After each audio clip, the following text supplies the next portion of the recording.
Hey everyone, you're listening to another episode of the All Things Private Practice podcast. I've got Dan King, who is the founder of Fireside Strategic. He has a pretty unusual background at the intersection of law, psychology, and investing. He began his career in corporate law at one of the world's largest law firms, focusing on mergers and acquisitions. Following a rapidly growing interest in entrepreneurship, he next moved to Shark Tank show, working for the investors, draft contractors, due diligence on deals, and helping the companies grow post-investment. Notice that many companies struggle to grow due to leadership and psychological challenges. So this is going to be a really cool conversation today because Dan, you have expertise that a lot of our viewers do not have and possess. And I know you work in buying and acquisition right now and helping practices sell. And you and I have had talks and conversations about the cultural implications of that. And I think that's one that gets missed. And I think your experience is so unique that I'm just really excited for you to share with the audience today. So thanks for being on. Appreciate that and very much looking forward to sharing. So tell us a little bit about who you are, because I don't think I did your bio justice in general. So I, as the bio says, sit at this strange intersection of law, psychology, and investing. So I have spent years learning how you buy companies and how you help investors who fund the buying of those companies get a return on their money. But for me, it's never just been about the money. It's also about people. So I would never, in good conscience, get up out of bed and be excited to work if it was all about the money.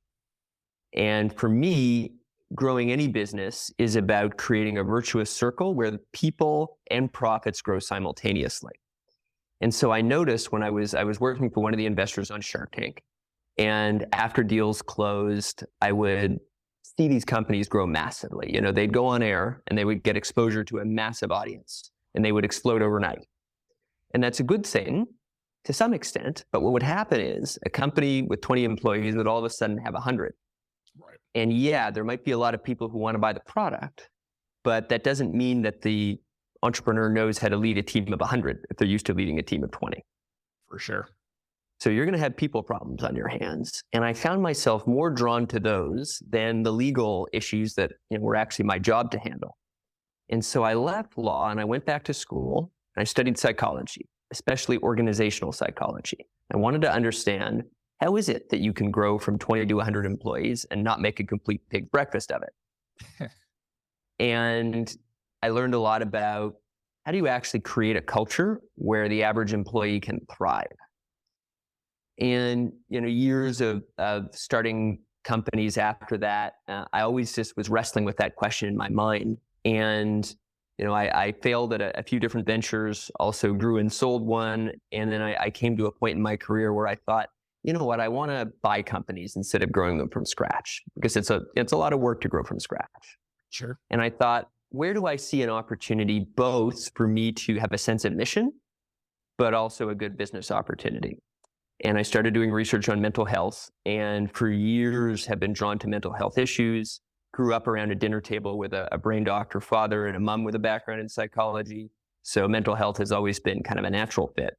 And I started to do research, to explore how are mental health practices doing. And the pandemic hit, and I could see that kind of like what I saw on Shark Tank, these businesses were growing quickly, but they also didn't know how to handle a growth of employees. They didn't know how to meet this demand. Most psychology practice owners aren't business people. They're wonderful people who care, but they're not business people. And I started to see that some of those same patterns on Shark Tank were occurring in the mental health practice, especially the independent group practice side of the industry. And so I thought, maybe this virtuous circle that I've been longing to create where profits and people work together, maybe that could be created in mental health. So I started to do research and I started to find that there were practice owners all over the country that shared this philosophy. And I ended up partnering with a number of them. A number of them became our investors. And today, Fireside, the company I run, is an acquisition firm in mental health with this focus of boosting people and profits simultaneously. So that's how I got here. Love it. I think it's such a unique journey. And you're so right that 99, I would almost conservatively guess that 98 to 99% of mental health entrepreneurs have very little to no business experience or training. So when we're talking about the pandemic and the need for mental health care just skyrocketing, and all of a sudden people are hiring and adding people to their practices, typically without like a plan, without strategy, without having an understanding of how do we develop leadership teams, how do we set a culture, how do we create one, how do we make sure people feel supported. So I love the perspective of doing this simultaneously in terms of both prioritizing people and profit, because I do think that's just my perspective, as you and I have talked a little bit, is that the better you treat your staff, the more supportive you are as a employer, the more likely it is that they are going to see increased profit, but the company is as well. And then the company can really grow in a way that feels organic and healthy and sustainable, instead of a Mm, situation where people are constantly turning over, where people don't feel supported, where they feel taken for granted or exploited. And ultimately, what ends up happening is the owner then is hiring and scrambling and putting out fires constantly, because it's like, we can't retain talent because we don't prioritize, or we just don't know how to. And we don't know that both can exist. So I love that perspective. thank you. Yeah. And sometimes people say, well, there often are trade-offs between people and profit. And sometimes I think that's true in the very short term. But like you say, if people don't feel respected, what's going to happen is you're going to try to extract a little bit of short-term profit, and then you're going to struggle to retain people. Then they'll leave.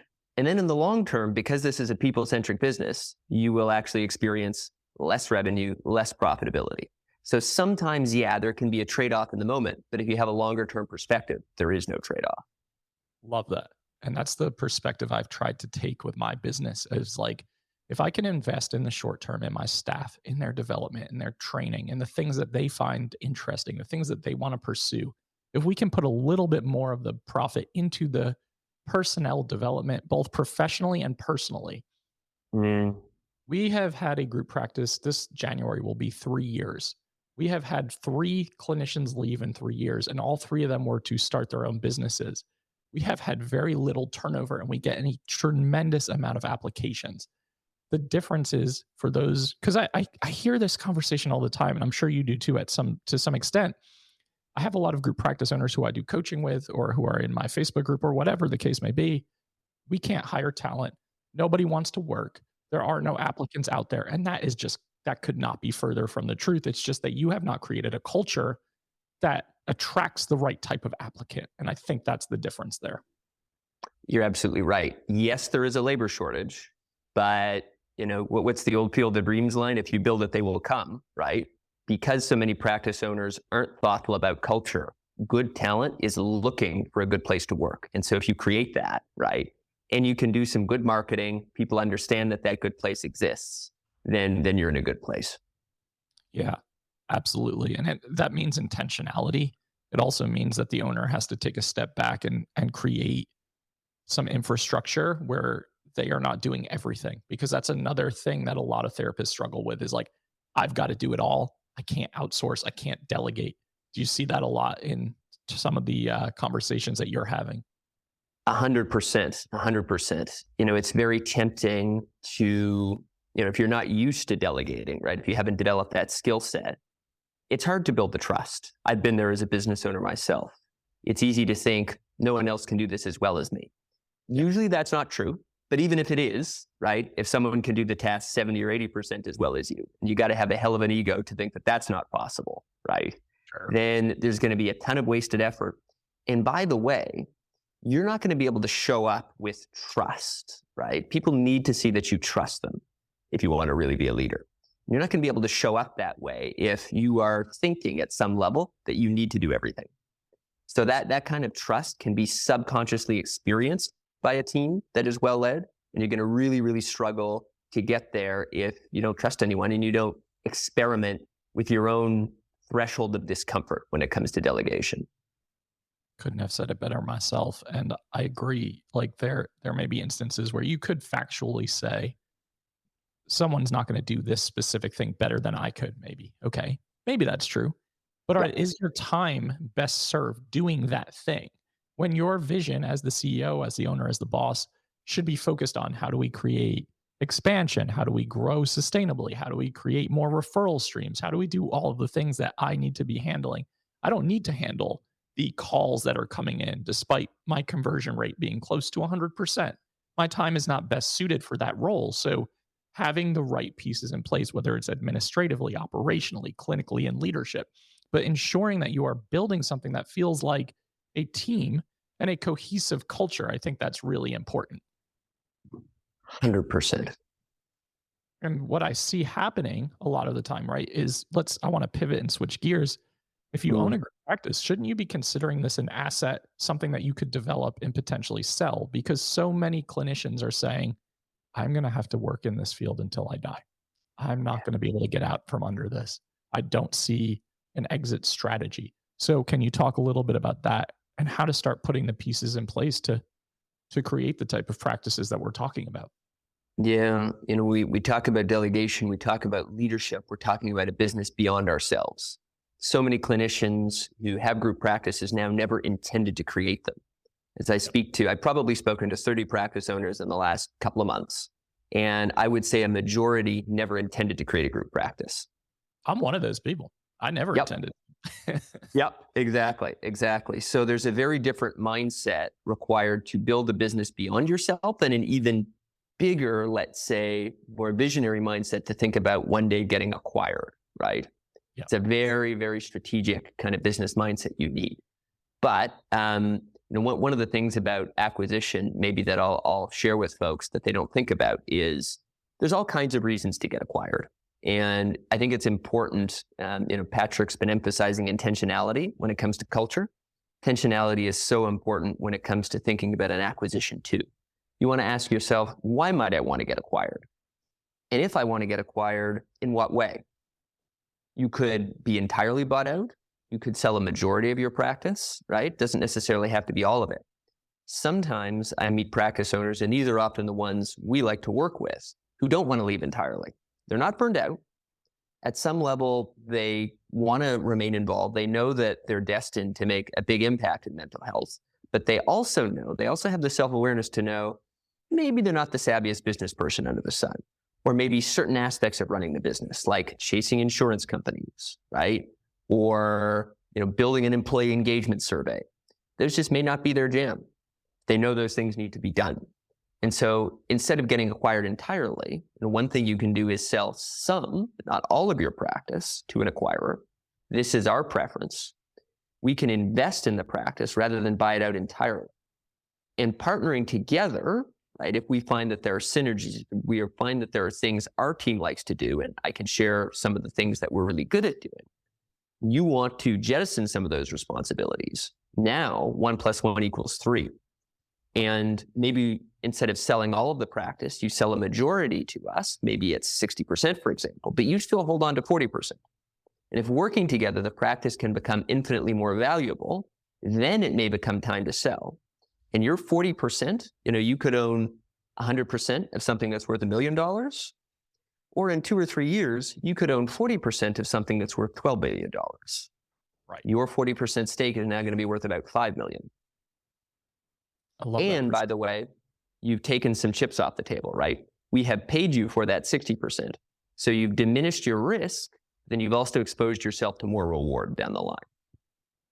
And that's such a great perspective that I think, as you just mentioned, goes unchecked, or it's just there's not a lot of awareness that that's an option. Because I think you're right. A lot of folks want to stay involved, but they just can't stay involved in the way that they're doing it right now in the moment because it's not sustainable. And maybe there are things that they're really good at. And maybe there are things that like continue to pile up when they're like, we do need to implement this. We do need to add this. We do need to be doing this, but I just don't have the capacity. I don't have the energy. I don't have the bandwidth. And that is where things start to fall through the cracks. And then ultimately it just starts to break apart. So I love that perspective. Thank you. Yeah. No, there's a million ways to skin the cat. If you get a little bit creative and you think to yourself, what do I want? What would be my dream for running this business? Sometimes if we're burned out, we've been working too hard, we haven't delegated enough, we want to escape. There's a part of us that thinks, I just want to be done with all of this. But you're where you are for a reason. If you've built a good practice, if you're treating people well, You have skills. You should be proud of those. And it may be that the best contribution you can make, the best service that you can provide, is to remain in your group practice, just in a different role. Absolutely. Yep. Creating and continuing to reinforce that culture that you worked so hard to create. And for those of you listening who have created these cultures within telehealth practices, it's really remarkable where you can create something where people feel connected. They feel like they have camaraderie. They feel like they have support and teamwork, yet they don't see each other's faces often, if at all. And that's kind of how my practice operates. We have half of our folks here Yeah. in Asheville, half of them all over, but it feels very much like a well-oiled machine where everyone is on the same page, has the same mission. And that's certainly a thing that can become a reality. Now, you were mentioning things that y'all do really well. Tell us Mm. about some of those things, because I think a lot of group practice owners who are listening are probably like, I need Dan's email address immediately. So I'm gonna give you three things. So one, the first one is going to be financial. The second is going to be about the comprehensiveness of your practice, and the third is going to be about culture. So first, our preference is to look for insurance-based practices, not self-pay, and especially commercial insurance-focused practices. And that is because, our team has some of the nation's leading experts in the business of mental health, and a number of them are extremely skilled at negotiating with insurance companies. They have very high-level relationships. They understand the business model very deeply of how some of the largest insurers in the country work. We often have the capacity to renegotiate health plan pricing in a way that the average practice owner doesn't. When you can renegotiate health plan pricing, you can do incredible things, just incredible things. You can massively increase over the course of 60 to 90 days your practice's revenue. And you can share some of that increase with your clinicians. And we talk about creating a virtuous circle, right, where people and profit work together. If your clinicians get paid more, maybe they even see fewer clients, they can provide each client exceptional service. Those clients are going to refer more clients to your practice. And when that happens, now everyone's going to benefit, right? So increasing health plan pricing is a real area of specialty for us, particularly in some states more than others where relationships are stronger. But health plan pricing in general is the first kind of financial piece I'm going to throw into the mix. Second, on comprehensiveness of practice. So we're talking purely from a financial perspective. One of the things that limits a lot of practices is that they just do talk therapy. I'm a huge believer in talk therapy, don't get me wrong, but for us, mental health is about more than talk therapy. There's so many innovative approaches to getting patients incredible results. 80% of practices in the US have no way of really measuring results. But when you do measure results, things like TMS, things like ketamine, right? There's all kinds of innovations in mental health that, especially sometimes in conjunction with talk therapy or instead of, produce incredible results. We've got to be patient-centric in addition to being clinician-centric. And one of the great things about some of these other tools beyond talk therapy is that they are higher margin. So if you get beyond the typical 15, 18, maybe 20% margins that a talk therapy business can give you, you can just do so much more, right? You can spend on more cultural things that are going to keep your clinicians happy.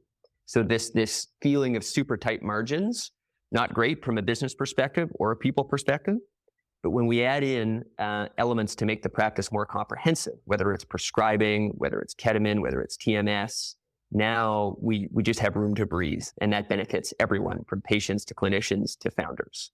For sure. So we're experts in making the strategic decision about, for each practice, what does it make sense? Where does it make sense to go next, right? Because there's many options, and we're experts in finding the right people to help you introduce these new lines of business. So we'll help you decide which one makes the most sense, and we can help you implement a new line of business that's going to produce higher margins and better patient results. The third big thing that I want to share is retention. So the biggest risk that we always look to mitigate as an acquirer, and probably the biggest risk as a founder, even without us, you should look to mitigate, is clinicians leaving. Yep. So why do clinicians leave? Well, for some of the reasons that Patrick and I have been talking about. But if you really want to nip this in the bud, you've got to understand anonymously how they feel. And so one of the things I learned when I was studying organizational psychology is how to do really good employee engagement work. And for me, it usually starts with a survey, a scientific survey, one that enables anonymity. You can ask your clinicians how they feel, but are they really going to tell you the truth? Not necessarily, right? Probably If not. you do, probably not. So if you do things professionally, you can understand, what do my clinicians want? Why do they see value in a group practice? Patrick alluded to the fact that he's had 3 leave, and that's great over the course of 3 years for a practice his size. And they all left in order to start their own practice, right? And so many smart clinicians are always thinking that decision through. Yep. So we want to get good data on what's going to move the needle in terms of them staying. And an employee engagement survey is a great start. And you would not believe how many creative ideas come up, right, that some of your clinicians have that you won't have about what they want. So for us, it's really about retention. And until we're able to create that virtuous circle, right, where clinicians and patients all thrive, it doesn't happen overnight. We need to understand the status quo. And the truth is, if you have at least 20 clinicians, you probably don't understand the status quo of how they're feeling. No. And I'm so glad you named that specifically, because I think so many people shy away from it because they don't want the feedback, or they can't handle, like, what if it's critical? What if it feels like it's a reflection on my personhood? I've had so many colleagues who are like, the feedback has been terrible. The culture feels like it's not a great place, but I'm putting so much of myself into it to make it that way. So there feels like there's this incongruence or disconnection there. So I think that's so important and so vital. One thing that I do that has seemingly worked out really well is I do quarterly one-on-one check-ins with every single staff member too, because I have another business. I'm busy. I'm not always involved in the practice. So I want to make sure, like, people can come to me, talk to me. But that doesn't mean that they're always going to feel safe enough to share their thoughts. So anonymous feedback is really, really important. And I think a lot of people listening tend to shy away from that for a myriad of reasons. And I just cannot emphasize how important it is to have that mechanism in place. Couldn't agree more. So for those of you who are listening and you're thinking, I either am going to be starting a group practice, I have a group practice, it's growing exponentially, and I need to start really thinking this through. I think you all need to be putting some of this wisdom and advice from Dan into place, because your business is an asset. And I think it's really important to think about, how can we mold this into a situation where it's a win-win all around for the clinicians that you employ, for the clients that you support, for you as the owner who has put in a lot of blood, sweat, tears, and equity and money into something. So you really just don't want it to be a situation. I've seen so many times where people are like, I'm just waving the white flag. I'm packing up. I'm going back to solo practice. I'm not doing this anymore. And taking massive losses too financially, because it just didn't work out the way that you had anticipated. But I will say this, when I'm doing coaching, I always ask people, why do you want to start a group practice? What is your why? If it's simply like, I just want to refer in instead of out, I want to make more money, I always ask, do you want to be a boss? Do you want to deal with some of the operational, the training, the admin, the HR, all the components that come with it? If the answer is no, I would recommend rethinking, or at least having some support staff in place that can handle the things that you just absolutely feel like you do not want to do or do not feel capable of doing.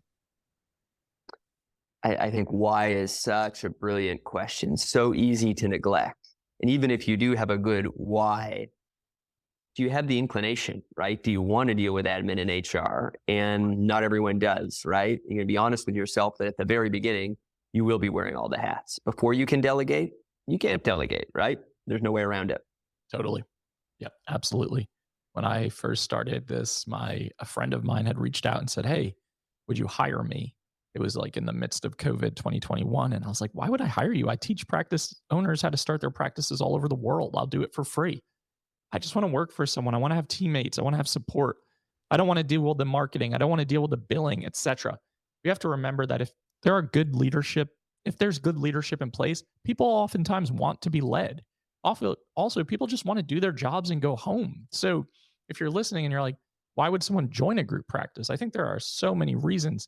especially if you've created the culture, especially if you're doing it well. And I think that's really important to remember when you're thinking about the trajectory of your career and your professional development going forward. And can I add one thing to the mix? Absolutely. So beyond professional development, which is a fairly obvious benefit of working in a group practice, you get to share ideas with colleagues, talk about difficult cases. Benefits are another. I see this more and more. So across the country, there's a lot of practices, and sometimes it's legally required, sometimes it isn't. There's a lot of practices that are converting their clinicians from 1099 to W-2. Yep. And sometimes, you'll get, even though you're responsible for payroll taxes, what can happen is you can incent clinicians to invest fully in your practice.